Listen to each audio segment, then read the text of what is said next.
Did the church fathers think that everything in the Gospels were historically true?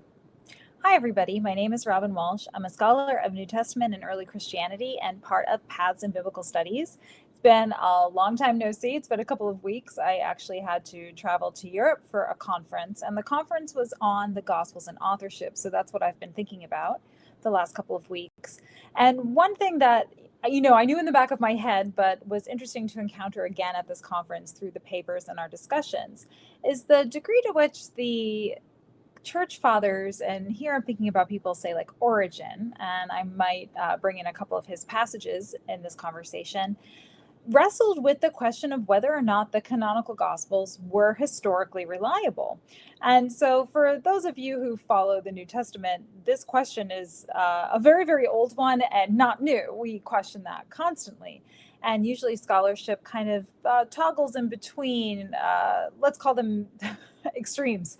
Some people who want to say the whole thing is made up, you can't retrieve anything about the historical Jesus, maybe even the historical Jesus didn't exist, and those who want to support all of the claims within the canonical gospels going back to some kind of oral tradition or historical reliability in one way or another. Now, I was actually reading, it's in my lap here, a book by James Barker that recently came out, Writing and Rewriting the Gospels. This was my plain reading. I had actually looked at it before, but it was nice to kind of really pour over it again. And if you look through it, I've got a lot of notes.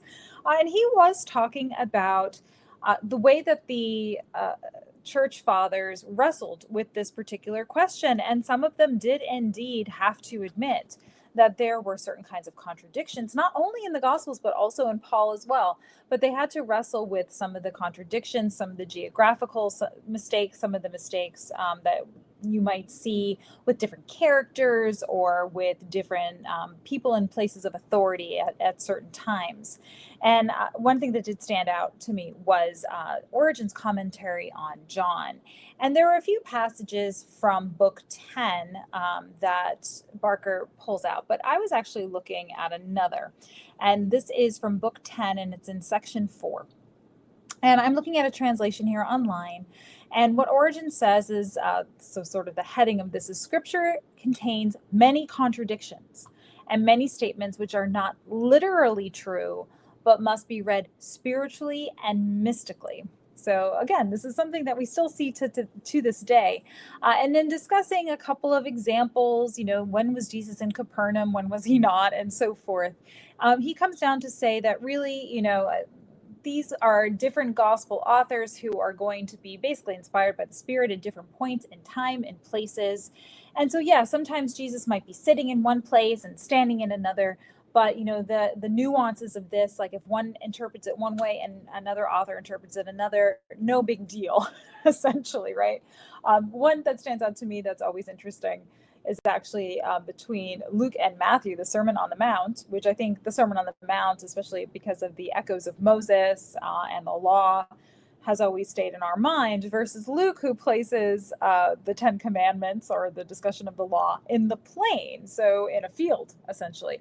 That contradiction or that contrast is always very interesting to me, just for an example, right? So this might be something that Origen would bring up. But this is the line that I found really interesting. Again, this is book 10 and section 4. And he says, the spiritual truth was often preserved, as one might say, in the material falsehood. In other words, we have to distinguish between what is literally true, historically true, and what might be spiritually true. And I think that this distinction that he draws, it has kind of like a Cartesian dualism vibe to it, actually. But this idea that there is a material truth and a spiritual truth.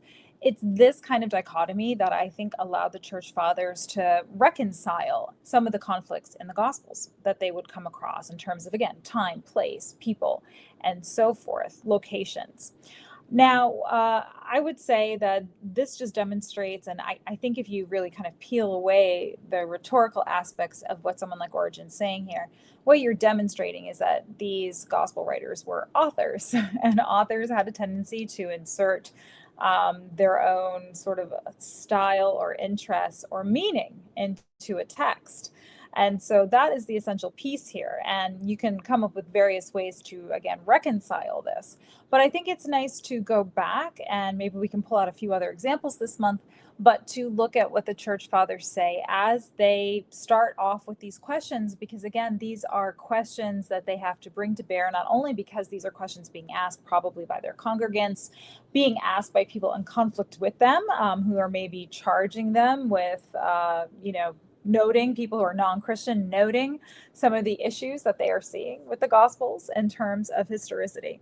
But still, these are issues that we continue to debate to this day. And so just to let you know, we're not that different than the church fathers 2,000 years ago. So again, maybe we'll bring out some more examples as the month goes on. You can access, for again, example, this is Origen's commentary on the Gospel of John. There are others, but his commentary on the Gospel of John, and I'm finding particularly Book 10, which again, Barker also talks about, particularly interesting and debating out how do we resolve these so-called contradictions. If this kind of topic interests you, please go over to bartehrman.com/BSA learning to join our discussion boards, see our other offerings. I know that there's a lot more in the works right now in terms of bringing new courses, both long form courses and 1 hour long courses on various topics having to do with the Bible. And so go check us out. That's bartehrman.com/BSA learning.